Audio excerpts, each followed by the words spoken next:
Selamat pagi semua. Pagi. Selamat bergabung kembali di kelas pemuda-pemudi Ya. Gereja Baptis Indonesia Batu Zaman. Panjang banget. Dan kita akhirnya sampai di penghujung kesatuan pertama ini ya. Pelajaran ke-13 ini tanggal 27 Maret. Yep. Memasuki persiapan Paskah juga di minggu depan gitu ya. Oh iya. Baik. Kita berdoa dulu kali Pak ya. Ya, kita berdoa dulu. Saya akan pimpin dalam doa. Mari kita bersatu hati dalam doa. Ya Tuhan Yesus, kami mengucap syukur untuk kesempatan yang Tuhan berikan pada kami di setiap minggunya.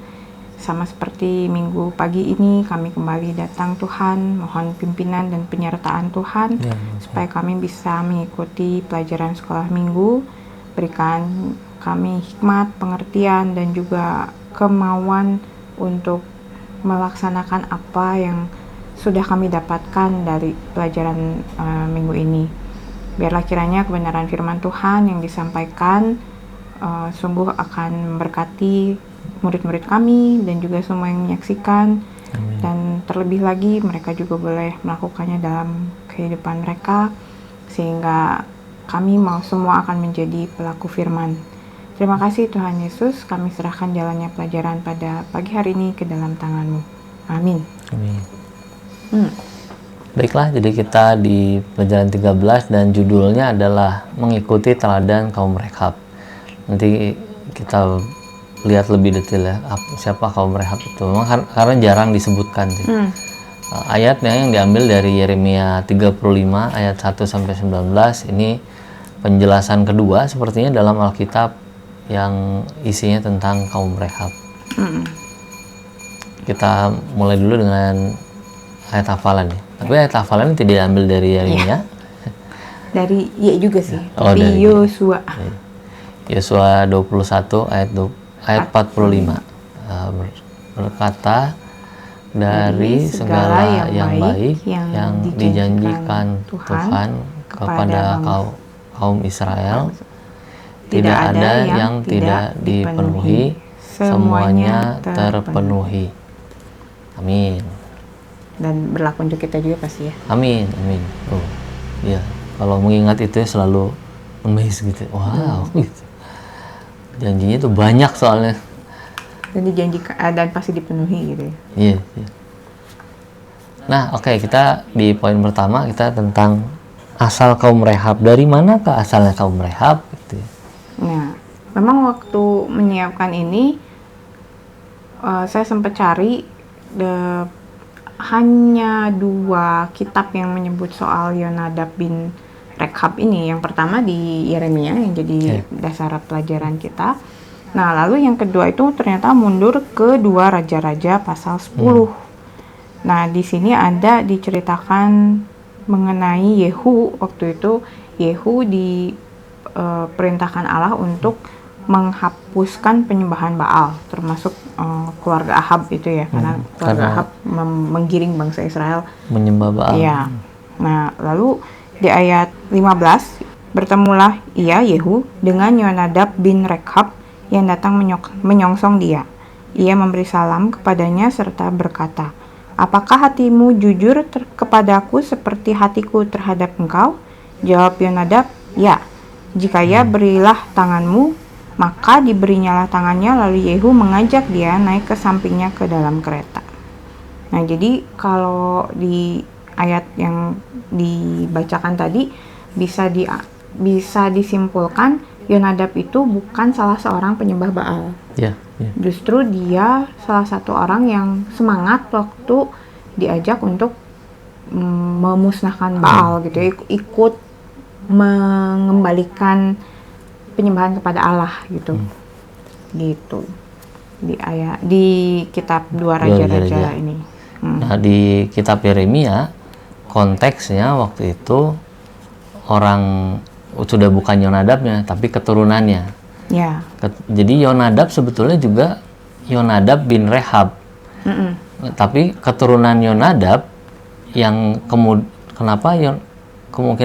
kenapa keturunannya Yonadab yang dibilang keturunan Rehab, karena mereka seperti nyeleneh gitu ya. Nyeleneh nggak menentang orang Israel, nggak menentang Allah, tapi mereka menjalankan tradisi yang kuat itu yang disebutkan di Yeremia. Mereka tidak minum anggur. Yang melarang itu Yonadab itu, yang tadi sama-sama dengan Yehu.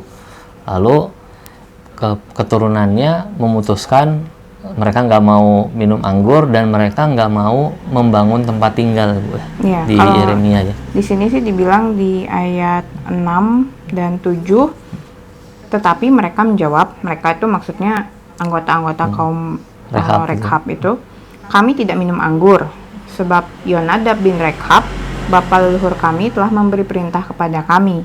Katanya, janganlah kamu atau anak-anakmu pun minum anggur sampai selama-lamanya. Itu satu ya. Janganlah kamu mendirikan rumah, janganlah kamu menabur benih, janganlah kamu membuat atau mempunyai kebun anggur.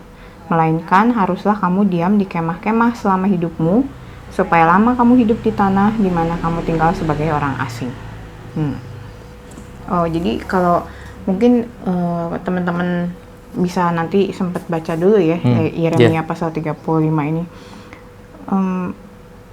Jadi Yeremia mengundang keturunannya Rekhab ini atas perintah Tuhan datang ke Bait Allah ya. Lalu disuguhkanlah anggur untuk diminum maksudnya. Iya. Dan jawaban dari orang-orang Rekhab itu ya tadi yang saya bacakan itu, kami nggak minum karena mengikuti perintah dari leluhur kami yaitu Yonadab bin Rekhab gitu. Nah, kita mungkin pikir-pikir kenapa Yonadab bilang begitu ya. Tapi kalau ingat konteks waktu dulu di zaman Yehu, di zaman Yonadab tinggal, waktu dia hidup, itu banyak sekali penyembahan berhala. Dan kalau orang bisa tinggal di dalam Yerusalem, kemudian terbawa arus, karena dia sepertinya lihat juga para pemimpin raja, maksudnya pemimpin umat, dan juga para beberapa imam sepertinya jadi membelot gitu.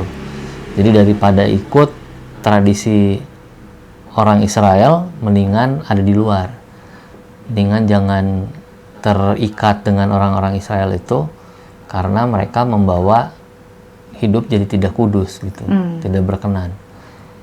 Kalau lihat yang waktu Yehu itu kan, Yehu ngajak untuk memusnahkan Baal dan Yonadab itu salah satu orang yang bersemangat tuh.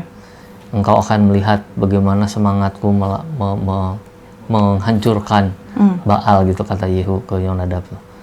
Jadi ini dua orang yang bersemangat untuk membela Allah gitu, membela cara penyembahan yang benar pada Allah. Nah, itu sebabnya kemudian Yonadab punya dogma ya, punya ajaran yang kemudian diterapkan sampai di keturunan yang ketemu dengan Nabi Yeremia itu.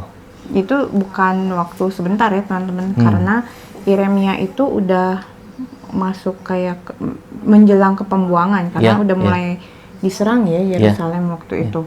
Sedangkan Ahab itu masih kurang lebih kayak jaya-jayanya Israel lah gitu ya, karena masih setelah Ahab itu masih ada beberapa raja lagi banyak di bawah dia. Jadi bayangkan seberapa generasi itu yang dengan setia mengikuti apa yang diperintahkan oleh Yonadab ini gitu. Tuhan mau menunjukkan itu gitu, bagaimana keturunan yang masih hidup saat itu di zaman Yeremia itu masih tetap setia berpegang pada perintah Yonadab gitu ya.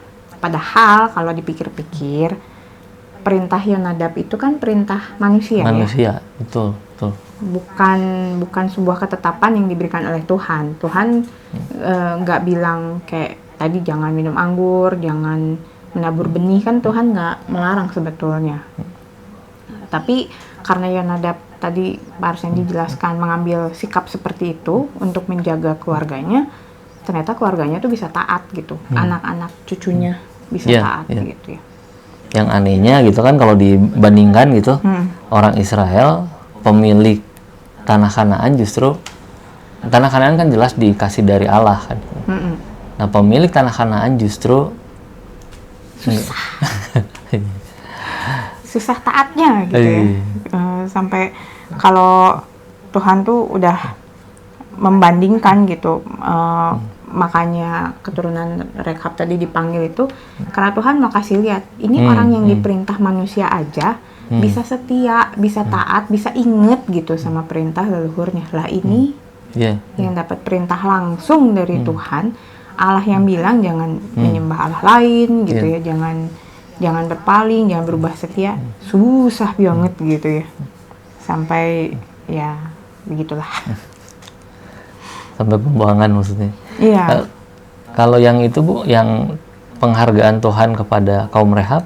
Nah, di ayat 18-19 itu, Yeremia berkata kepada kaum orang Rekhab bilang begini, beginilah firman Tuhan semesta alam, Allah Israel.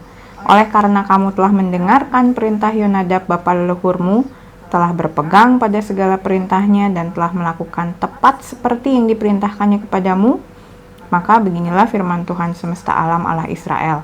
Keturunan Yonadab bin Rekhab tak akan terputus melayani aku sepanjang masa. Janjinya Tuhan menarik sekali ya. Jadi kesetiaan di mata Tuhan itu berharga sekali. Iya, sangat-sangat. Sekalipun itu istilahnya hanya kepada leluhurnya itu ya tadi ya. Iya. Apa kabar dengan orang yang setia pada Tuhan ya? Amin. Penghargaannya lebih besar lagi. Amin. Wow, gitu. Baru kenapa kita setia? Karena Tuhan sudah lebih dulu setia, dan orang yang setia diberkati Tuhan. Itu enggak rumusnya dari Taman Eden sampai nanti kita baca Wahyu kan gitu ya. Orang-orang yang setia diberkati Tuhan. Berarti kembali ke tadi ayat hafalan kita itu ya. Kalau Tuhan aja bilang kaum Rekhab ini nggak akan terputus gitu melayani aku, apalagi orang-orang yang setia pada Tuhan. Itu kan janji yang baik ya. Janji baik yang Tuhan berikan gitu, dan pasti dipenuhi itu ya tadi ya. Nah, tapi kalau di masa sekarang gitu ya, kami tadi berdua juga diskusi, kayaknya banyak juga sih hal-hal yang ditanamkan kepada kita dari kita kecil misalnya. Mungkin waktu dulu kita juga nggak ngerti dasarnya kenapa kita harus melakukan hal itu misalnya gitu. Tapi setelah semakin dewasa, kita kan nggak bisa hanya berpegang pada apa sih, mitos ya, tahyul kayak gitu ya. Tapi kita kan mitos tuh identiknya sama tahyul. Tapi juga kalau dilihat secara filosofisnya gitu, melihat kearifan lokal, kita bisa lihat beberapa hal yang seperti kasusnya terjadi seperti di orang Rehab nggak boleh minum anggur.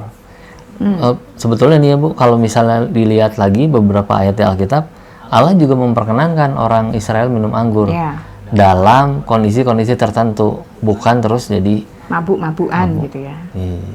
Kalau udah sampai ke situ mah ya, dan itu yang dilarang itu. Bablas gitu. Bersukaria minum anggur itu boleh. Tuhan Yesus makanya mengubah air menjadi anggur. Paulus bilang bahwa bersukacita dengan yang bersukacita, menangis dengan orang yang menangis. Jadi ada waktunya gitu. Segala sesuatu ada waktunya gitu ya. Nah, ini jadi sebuah pengejaran yang nggak terputus gitu, dari perjanjian lama, lintas generasi, lintas orang, sampai perjanjian baru, semuanya jadi satu, ada benang merahnya. Begitu juga dengan tradisi itu sebetulnya. Nah, jadi kalau kita ngelihat mitos, kita juga harus ngelihat implikasi Kristennya seperti apa gitu. Apakah ada yang bisa dibenarkan dari situ atau yang enggak ada gitu. Butuh hikmat lagi ya Pak. Betul. Seperti misalnya Bu, ada yang kalau Bu Vijin dulu sering cerita sih, kalau dia di rumahnya nggak boleh makan nasi itu, nggak boleh ada sisanya. Soalnya kalau ada sisanya nanti petani nangis. Jadi anak kecil itu udah dikasih tahu jangan ada sisanya ya. Tuh, kalau ada sisanya petani nangis gitu. Bahkan katanya sih berasnya nangis gitu. Nasinya nangis tuh. Nasinya nangis. Bayangin lagi dibuang di dalam tempat sampah tuh si nasi nangis. Pantas malam-malam suka ada yang suara nangis itu. Nyambung. Biasanya itu suara bayi yang nangis. Oke lah ya. Kita skip bagian itu. Tapi secara Kristen kita bisa memahami bahwa memang arahan itu baik karena kita menghargai makanan. Betul. dihabiskan dong kalau dia diambil. Loh, kalau kebanyakan ya berarti ambilnya salah, jangan ngambil kebanyakan. Itu implikasi Kristen yang bisa kita diadopsi itu ya, ke dalam pemikiran itu. Katakan balik lagi, makanan itu juga berkat Tuhan gitu. Amin, amin, betul. Lalu kalau ini sih saya pernah dengar aja sih gitu ya, waktu saya udah kuliah sih kalau nggak salah. Lalu ada anak di bawah saya tuh masih SMA gitu, mereka ada kayak entah camping entah hiking gitu deh pokoknya. Terus ya itu berkata-kata yang menantang gitu ya, hilang dong dia. hilang itu maksudnya di hutan gitu ya, kalau orang bilang sompral gitu ya. Iya. Bicaranya nggak ya menantang itu kayak tadi. Jadi dia katanya tuh muter-muter ngelilingin pohon gitu. Teman-teman nyari gitu. Teman-teman nyari kemana nggak ada, padahal dia deket situ gitu. Nah itu katanya hilang itu karena ditutupin gitu ya. Kekuatan gaib di situ menolak kehadirannya kayak orang-orang yang sompral gitu. Ulah sompral gitu kata orang Sunda. Nah, tapi kalau kita lihat secara Kristen, ya secara iman Kristen kan memang betul. Jangankan di hutan, di setiap tempat kita jangan menggunakan perkataan itu ya dengan bijak, dengan hikmat. Jangan sampai kita melukai perasaan orang lain. Kalau di alam yang seperti itu, mungkin aja ada kekuatan itu, tapi kita percaya bahwa roh di dalam kita. Nggak bisa kita dimain-mainin sama yang kayak gitu. Itu permainan iblis memang. Tapi ya kita bertanggung jawab untuk tetap menjaga perkataan. Yes, kan? Karena betul. balik lagi perkataan kita pasti punya kuasa kan. Ya. Gitu. Nah lalu ada juga yang belakangan lagi tren kali ya Pak. Pola hidup sehat gitu. Pola hidup sehat tuh misalnya menjadi vegetarian. Sebenarnya kalau di Alkitab ada sih beberapa orang yang bilang, kan di Alkitab juga dibilangnya gitu ya, gitu. Yeah. Adam dan Hawa itu kan tidak makanannya, kan nggak dimakan waktu di Taman Eden itu hewan-hewan, betul. Sudah betul. Tapi maksudnya Alkitab kan nggak berhenti di Taman Eden. Setelah air bah, lalu Nuh diberi kuasa juga oleh Allah untuk memakan hewan itu. Itu sejak itu dimulai perburuan, perburuan. Ya menurut saya sejak itu ada makanan berupa daging gitu. Karena memang sebelum zaman air bah itu nggak ada hujan. Loh, kalau nggak ada hujan siklusnya memang nggak seperti yang hari ini kita lihat gitu. Ya embun itu ya. Iya, embun itu naik dari tanah luar gitu. Jadi tanah itu selalu subur. Nah kalau sekarang itu kan enggak. Yeah. Di zaman Nuh memang waktu itu tingkap-tingkap air ya dibuka itu di bawah itu, terus di atas dicurahkan. Jadi overload si tanah itu, buminya. Dan waktu air kemudian meresap semuanya, terjadilah sepertinya siklus yang kita sebut sekarang itu ya. Siklus. Air itu ya. Dari gunung, air turun ke sungai, sungai dipakai, terus pakai, buang lagi ke laut ke awan, hujan lagi gitu ya. Nah, jadi kalau dibilang apakah vegetarian itu perintah Tuhan? Betul, perintah. Bisa ya. Ya. Tapi apakah itu jadi wajib? Ya. Itu menurut saya sih enggak ya gitu. Karena Tuhan Yesusnya makan ikan gitu. Ya, itu dia. Betul. Tuhan Yesus dia makan ikan. Bukan vegetarian ya. Tapi kalau orang mau hidup secara vegetarian, ya silakan aja. Tapi imannya juga untuk meyakini semua makanan itu baik gitu kan. Baik lagi itu pemberian Tuhan. Ya. Oh, saya mau ikutin seperti Daniel makan sayur doang dengan air. Oke, boleh, tapi jangan lupa bahwa pada waktu itu Daniel menolak makanan yang dipersembahkan untuk disampaikan kepada satu hidangan dengan raja gitu ya waktu itu. Dan itu sangat mungkin makanan itu tidak kudus. Yeah. Dipersembahkan pada dewa dulu atau makanan-makanan yang menurut orang Yahudi waktu itu tidak kudus. Jadi Daniel menolak itu karena ketidakkudusan. Bukan demi diet. Bukan demi diet, cuma makan sayur doang. Tapi itu jadinya menjaga kan, kita bertanggung jawab pada diri kita ya. Apa yang masuk itu ya. Apa yang masuk. Nah, lalu yang saya tertarik itu beberapa waktu lalu di koran Kompas itu ditulis liputan tentang tentang hutan sebetulnya. Hutan Korowai. Ya, Korowai, dan ada di orang Papua ini ya? Di Papua. Dan ada orang-orang suku Korowai juga yang masih tinggal di sana, dan menariknya mereka memang hidup seperti leluhur mereka. Jadi mereka nggak bekerja, mereka nggak cari uang, mereka nggak tahu soal tanggal dan tahun, hanya tahu tuh pagi, siang, sore, malam gitu. Besok begitu lagi, nggak ada ulang tahun, nggak ada hari peringatan apa-apa. Karena secara prinsip mereka diajarkan kalau mereka bertanggung jawab terhadap hutan, sungai, lingkungan tempat tinggal mereka, maka sungai dan hutan juga akan memelihara hidup mereka, memberi makanan, obat-obatan, lalu air ya untuk minum. Jadi nggak ada yang perlu diperjuangkan secara berlebihan, menimbun kekayaan, tapi juga nggak boleh malas-malasan terus mengeksploitasi tanpa henti gitu. Jadi harus balance, menjaga itu. Dan menurut saya sih ini nggak beda jauh dengan Drake Hubs tadi itu ya.